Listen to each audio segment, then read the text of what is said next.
కన్న తండ్రి ఆవేదన తన మాటల్లోనే చెప్తాను వినండి. నాకిప్పుడు 80 ఏళ్ళు. నా భార్య చనిపోయి 10 సంవత్సరాలు అవుతుంది. నాకు 3 కొడుకులు. ఒక్కొక్క నెల ఒక్కొక్క కొడుకు ఇంట్లో నా జీవనం గడిచిపోతుంది. ఆప్యాయంగా పలకరించే మనిషి కోసం ఆరాటపడే వారిలో నేను ఒకటిని. ఇంకా 4 రోజుల్లో నా చిన్న కొడుకు ఇంటికి వెళ్ళాలి. ముడతలు పట్ట తన వేళ్లతో రోజులు లెక్క పెట్టుకుంటున్నాడు ఆ పెద్దాయన. చిన్న కోడలి దగ్గరికి పోవడానికి ఇంకా కొన్ని గంటలే సమయం ఉంది. పోయిన పండక్కి రెండవ కొడుకు పంచెలు తీసిచ్చాడు.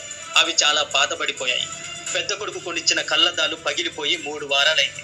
కొడుక్కి చెబితే విసుకుంటాడేమోనని అద్దాలు పెట్టుకోవడం మానేశాను. కోడలితో చెప్తే గొడవ పడుతుందని చెప్పనేలేదు. ఎవరిని ఇబ్బంది పెట్టలేని మనస్తత్వం నాది. చిన్న కోడలికి చెప్పి అద్దాలు మార్చుకోవాలి. ఇంకా 4 రోజులుంది.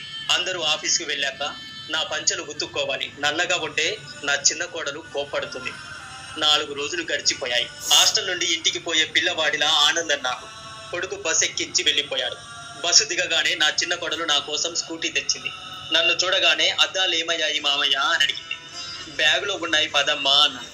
తీసి పెట్టుకోమని ఆర్డర్ వేసింది నా చిన్న కోడలు. పగిలిపోయాయని చెప్పాను. కోపంగా నా వంక చూసింది. తల వంచుకున్నాను. సరే జాగ్రత్తగా నా వెనక కూర్చోండి మావయ్య అంటూ స్కూటీ స్టార్ట్ చేసింది.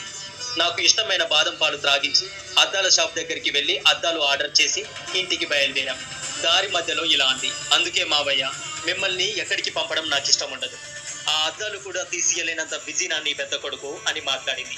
పోనీలేమ్మా ఎవరిని ఏమీ అనుకు అన్నాను.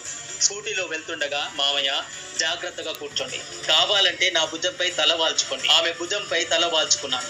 కూతురిలా చూసుకునే కోడలి భుజంపై తల వాల్చగానే నా కళ్ళల్లో కన్నీళ్ళు వచ్చాయి. ఇంటికి చేరుకోగానే నా బ్యాగ్ తీసి బట్టలన్నీ తీసింది. ఇలా అడిగింది. నిజం చెప్పండి మావయ్య, మీ బట్టలు మీరే ఉతుక్కుంటున్నారు కదా అని. లేదమ్మా వాషింగ్ మిషన్లో వేస్తున్నాను అన్నాను.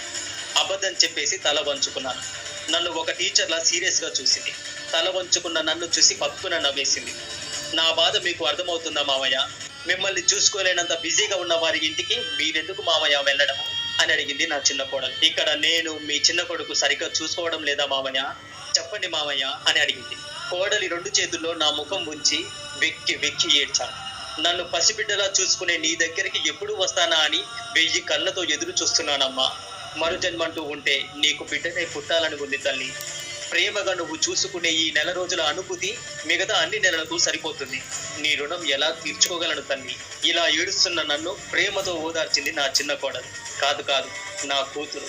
పెద్దవారు పసి పిల్లలతో సమానం. వారికి ఆకలి వేసి అడిగేదాకా చూడకూడదు. ప్రపంచంలో తల్లిదండ్రుల తర్వాతే ఎవరైనా ఏదైనా. మీకు ఈ వీడియో నచ్చితే